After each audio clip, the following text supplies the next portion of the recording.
Mike Baiamonte with KSL joins us, covers Utah with us on 365 Sports, and recommended by Mitch Harper, who we, of course, have had on the show before to discuss the BYU Cougars. And thank you very much, Matt. Appreciate your time. What's it been like the last 24 to 36 hours in Provo and in that Utah area with all the Cougars fans? This has been some turbulent times for BYU. I mean, it was in a holding pattern for about 5 weeks. There was the initial civil lawsuit filed. Didn't hear even a response from Jake for weeks. Then Friday evening, you get the response. It tells a different story than the civil lawsuit alleged. And then a couple days later, it's a 7-game suspension reportedly, and then he's going to leave and transfer away. So it's been a turbulent few days, and I think a suspension that was always coming. But we never knew the amount of time. And certainly I think most fans thought, if he is not out for the whole season, he'll come back and play. And then kind of the bombshell was he's not going to serve that suspension. He's going to leave. That really changes things for BYU. So of the three guys, how do you see the quarterback battle starting out, and how do you think it'll finish? I think it will be a 2-man race. I mean, it's going to be a 3-man race, but I really think when you have Portland State as the opener, followed by Stanford, which is a mess, you could roll out anybody. I think you got to see what you have with the experienced guys that have actual starts in college football. So I think you'll see McKay Hillstead and Trayson Bourget. They'll get opportunities to win that job. And then depending on how they perform and what happens, I could see Bear Bachmeier making an appearance later in the year, kind of like what we saw in 2018, where Tanner Mangum was the starter, but eventually they gave way to Zach Wilson and he finished the year. It really just depends on how these quarterbacks perform. But whoever wins this job is set up for success. You look at the first 6 games of the schedule, there's not a game that they can't win in those first 6, regardless if it was the starting quarterback.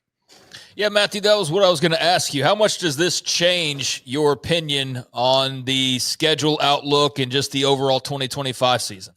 Oh, it certainly changes it. I mean, when you lose a senior quarterback, some of the best years BYU's had has been with a senior quarterback. Typically, when you have a senior quarterback at BYU who started multiple seasons, they're set up to have a really good year. So, like I was saying, some of the best years BYU's ever had, senior quarterback. Steve Sarkisian in 96, John Beck in 2006, Max Hull in 2009, and even that was kind of a step down from what you were expecting with the senior quarterback, but you had wins over Oklahoma and beat Utah at the end of the year. But it has to change your expectations, just because Jake last year showed in moments how clutch he could be, and to take that away and to go for someone, regardless of the 3, whoever starts is not going to have played a full season of college football as a starting quarterback. There's a drop-off there. To me, I'd say you probably discount 2 wins from what you would have thought BYU could have done with Jake as a senior quarterback for BYU. Are BYU fans pissed at Retzlaff or just disappointed? No, I don't think pissed is the right word. I think the disappointment comes from wanting to leave and not serve the suspension. BYU, I think, has done an outstanding job, guys, of standing behind Jake. Once the lawsuit was filed, they could have suspended him immediately. They could have, kicked him off the team. The allegations were hard to read about 6 weeks ago, and they stuck behind him. They said, we're going to let this thing play out. And I think BYU fans, the same would apply. They've stuck behind him. The disappointment's going to come from, you broke the honor code. You know what you were signing up for. There's a consequence that comes with that, and you don't want to face the music. You just want to dip and leave.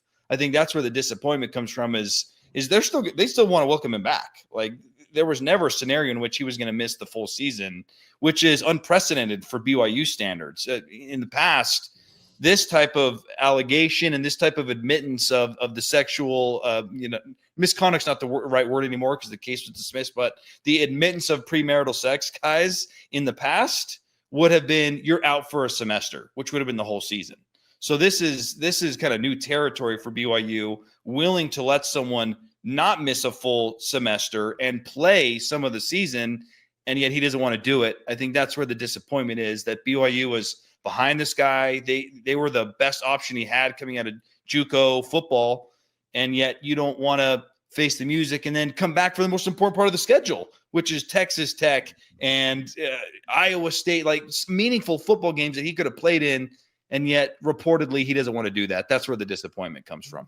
Does he think it would have that he needed that full 12 games to put more eyes on him NFL wise? Because I would say that even with a fantastic season, he doesn't project to be a guy who's more than like a 6th or 7th round pick if he was just on fire. That's kind of what I'm feeling, just based off reading his response from Friday night, responding to the original civil lawsuit. He talked about, being an NFL prospect. And the only way I think to read between the lines here is he feels like he's got to have a great year to maybe even become a draftable prospect or improve his draftability. To me, I don't see much of a difference between 6 games or 12 games, guys. The NFL draft, so much of it is based off projection and ability. Like this past NFL draft, we saw a guy go to the Saints high, Tyler Shuck, who he missed a lot of time, right? He was injured a lot, and yet he still had the aura of perception to get taken high. So if he could have, even in those 6 games, shown well and then tested well in the combine and in the pro day, then who knows what can happen. So, but clearly he feels like he needs a full season to improve his draft stock. I've read. I didn't know much about Hillstead or Bear or even Bourget, but let's go over these 3 guys. Hillstead is kind of like the engine that could. He's not the dynamic 6'2" type. Like that's how a quarterback is built. But this guy's feisty. What about him? You're right at my wheelhouse, by the way. I read that book every night to my 4-year-old son. So that's a great analogy. Hillstead is a smaller version of Retzlaff. He has an above average arm, and he is a good enough athlete to make you pay in an RPO setting. He can tuck the ball and run. And that's why I think he'll be given the first opportunity to win this job in fall camp, is because he is as most plug and play as you have on the team. Whatever you wanted to do with Jake offensively, you can do with McKay Hillstead. He was an outstanding athlete, 3-year starter at Skyridge High School here in Utah. He's a good athlete. He's just really small. He's listed as 5'10". Maybe he's 5'10", could be an inch or two shorter than that. Then you have Bourget, who is your more prototypical size quarterback, about 6'1", 6'2", but he's not the athlete that Hillstead is. He's more of a pocket passer. He wants to throw, and I think you'd have to change your offense a little bit to accommodate the strengths of Bourget. And then Bear is the most talented of the 3 by a long shot. He's got the size of Bourget, and he's got the speed and the power that honestly Hillstead and Bourget don't have. So you could really use him more in a run situation, which is what A-Rod loves to do. The most success he's had at BYU has been with guys that are truly dual threat, RPO type guys. You think Jaron Hall, you think Zach Wilson, and a little bit Jake Retzlaff. That's where this BYU offense shines under A-Rod. You would get that with Bear. You just don't know what he's going to do as a true freshman. It's such a wild card. He was a highly recruited guy. So the talent is there. There's no doubt about it. It's just, can he learn the playbook? He wasn't there in spring. He was in Palo Alto in spring. So all the learning of the playbook and familiarizing yourself with the weapons and the receivers and the scheme, that's all happening now. To me, that's a big ask for a guy who's never played a single college football game, but he's easily the most talented of the 3. And maybe you just say this season's somewhat lost a little bit, so let's just give Bears lumps, and you got that easy portion to start the season with the schedule. Maybe that's enough to get him up to speed before you host Utah in week 7, and then you got that gauntlet after that. Would you say that now they've got Ryder Lyons coming in a couple years after his mission? Would you say the succession plan, if it works out perfectly, is whoever wins this year, Bear, Bachmeier, Ryder Lyons? Is that the plan now? 100%. Yeah. I think the plan was to have Jake lead you to a Big 12 championship game. I mean, if you can say such a thing, senior quarterback, and build upon 11-2 year, you bring a lot of guys back. Jake leads you to the promised land, to Arlington, and then next year you go to Bear, and then Ryder could be back from his mission then, and then Bear plays another year.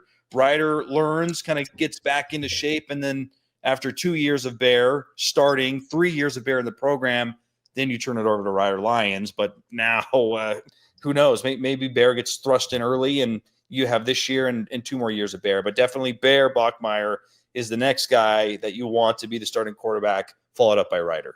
We saw the list of players that are going to be at Big 12 Media Days, and obviously I'm sure Retzlaff would have been a part of that, but not. But they have a lot of really good returning pieces, Matt. I mean, it was set up, as you mentioned earlier, and the defense, I don't even know if anyone's really brought that up enough. Dave McCann was on with us earlier. This is going to be a nasty defense. It was a really highly rated defense a year ago. The defense was spectacular last year. They were top in the Big 12, I think, in forcing turnovers. The only weakness last year defensively was that they didn't have the sack numbers that you wanted, but that didn't seem to be a problem because they won 11 games and they kept people's scoring average at a fairly low clip. This year's the front seven for BYU's defense is outstanding. They bring in 2 transfers at defensive tackle that could be all conference type players. On the edge, you're a little young, but you supplement that with high-end NFL caliber linebackers. And then at the safety position, they could go 3 or 4 deep and not have a drop-off. They are loaded at safety. This defense is great. Their special teams, I think, is near the top of the Big 12. And then offensively, you have a lot of returning receivers. Question mark at tight end, but you bring in Carson Ryan from Utah to give you some experience. Offensive line, a little bit of retooling, but a lot of talent there. Andrew Gentry coming over for Michigan's a big deal. Their running back room, a lot of returners. I mean, it was set up to make a run at the Big 12. And I think that's where this is so unfortunate and so disappointing, is that then if none of this had ever happened, then you'd have a senior quarterback and you would say you have a manageable schedule. You've got a leader at quarterback who you would assume would get better. I mean, last year, Jake, the thing about Jake, guys, is that he did go 11-2. But it was just an average year for Jake. He was 11th in QBR in the Big 12, only 20 TDs, 12 INTs, sub 60% completion percentage. All that can be replaced, but you're losing the experience, and you would just project that a junior to senior after a full year of starting that you would make a jump. So it's really unfortunate because everything else is ready to compete for the Big 12, and now it's just the most important position in sports, honestly, and one of the most difficult positions to pick up quickly. You're now asking someone who has a little experience to do that and help you achieve those goals. Matthew, a little bit off topic, but I guess in hearing you speak about the Big 12 and kind of where they might find themselves, how much life and just new blood has been pumped in and energy these last couple of years, having this league to compete in, just the conference slate and getting ready for that every year, trying to win the Big 12. I mean, how much has that made things more fun? I guess I should ask it that way. Has it made things more fun in Provo these last couple of years? It's made things more fun. I think that's a way to put it. Or you could say things have completely changed for BYU. The difference between now and 2 years ago, it's night and day. It's light and dark. Before the Big 12, BYU would have never dreamed of getting a commitment from Ryder Lyons. And even 2 years ago, before the Big 12, you wondered how much BYU was willing to invest to win. You guys know in college football, it's a keeping up with the Joneses. It's a rat race. NIL, you got to be competitive. Coaching salaries, you need to be competitive. Facilities, recruiting budgets, all of these things, BYU was not competing for its entire existence prior to the Big 12. Then you get to the Big 12, you have a little taste of what it's like to compete at a high level, especially last year where you go 11-2. I feel like that completely invigorized donors, the administration. There's been more financial backing for BYU football now than there's ever been. And you're seeing it on the recruiting trail. You're seeing it in their transfer portal acquisitions. Bear Bachmeier, I don't think, comes to BYU out of Stanford if they're not in the Big 12. You don't get Ryder Lyons. You don't get Tiger Bachmeier. You don't get Keanu Tonavasa, who transfers down from Utah to BYU to help BYU compete for Big 12 championship. Everything is different since the Big 12. It's like this league has unlocked an ability for BYU to finally feel okay pumping money into these programs. You're seeing it in basketball too, but this would have never happened without the Big 12. It's something BYU fans dreamed about for years. The what if you paid a coach the going rate? What if the administration and the donors actually put money in and you were willing to compete at the highest level. That was a fun talking point after hard losses for decades. And now we're here and you're starting to see some of the fruits of it. The wins haven't yet come. They got to find a way to get to the Big 12 championship game. They got to break into the playoff to truly realize what these people who are investing want to do.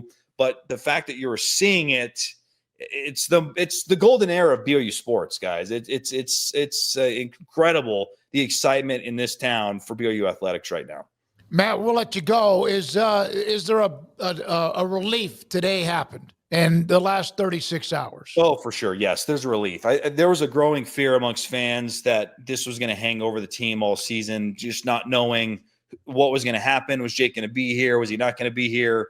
Now you can move on and you can plan accordingly. And I think that will only help BYU, although it would have been preferred that, Jake would have just stayed and been the starting quarterback. Good stuff, man. I'm glad Mitch recommended you. We'll have you again. Thanks for your time, Matt. Anytime, you guys. Thanks for the offer. It was a blast being here with you. Yeah, Matt Baiamonte from KSL Sports today. We had a couple of different views. Dave McCann earlier, and then Matt as well. And you can see that there's plenty of talent or plenty of good stuff in the cupboard. They just got to kind of get through a couple of the growing pains early on. Somebody, and I forgot who it was in the chat when we were discussing the talent of Retzlaff or whatever. One of the things that I don't know if we brought up, and I just know Matt did, this guy has started, 3 games as a junior or as a sophomore, all of last year for the most part. And that's one thing that the other 3 we've mentioned have not done much of. No, and the ones who have started haven't started at the Big 12. So the same thing we say about Caden Salter applies to them, right? Mm-hmm. That they haven't played this yet. We got to see. So I think it's pretty cool. You guys think it's pretty cool that Salter and Lewis will both be at Big 12 Media Days? I think it's very interesting. And the only coach I know who would ever do something like that is Deion Sanders. Yeah, I mean, I think it's intriguing. I think it's interesting that they are undecided at this point, but I guess you want to get into fall camp and let them battle it out in that setting, and that makes perfect sense. I still feel like it will be Caden Salter. If not, one of two things. Either Salter was I wouldn't consider him a waste because he could still end up playing a whole lot even if he doesn't start game 1, but I just feel like that must mean great things for Julian Lewis if he's sitting there and beating out a guy who's played as much as Caden Salter has at this point. So I'm sure Deion has his reasons for he's massaging things in a way, like by having them both there. But the fact that it might be undecided is definitely interesting. And I'm with the comment on Retzlaff and his experience. I mean, yeah, that's the thing they have to replace. That is the part that you can't just go and create out of thin air. You have to have guys that have been in those huddles, been in those situations to gain that experience, and they don't have that. And the only way they could go get that is through the transfer portal, and clearly that's not going to be the case at this point. So you are left with a room that's very thin on actual in-game starting big-time college football, and that could come back to hurt them in some ways this year. But at the same time, while you do lose that, you are not losing five-star talent that won you every game or won you most of your games last year where you're like, okay, without him, how do we win? Because you still won even whether he played well or whether he was just average or what have you. You found ways to win games a lot of different ways. So I still think BYU will be a solid team. I do think you take them maybe a peg down if you did have them in your championship conversation, because just until we see these guys, I can't just – I wouldn't feel right just by default going, yeah, Bear Bachmeier still get him to the Big 12 title game. Like I can't say that with any confidence, but we'll see how these guys start off. It's not out of the question in this league that they can still find their way there, but it's definitely a much more difficult journey now than it was. It's just not – but it's not impossible.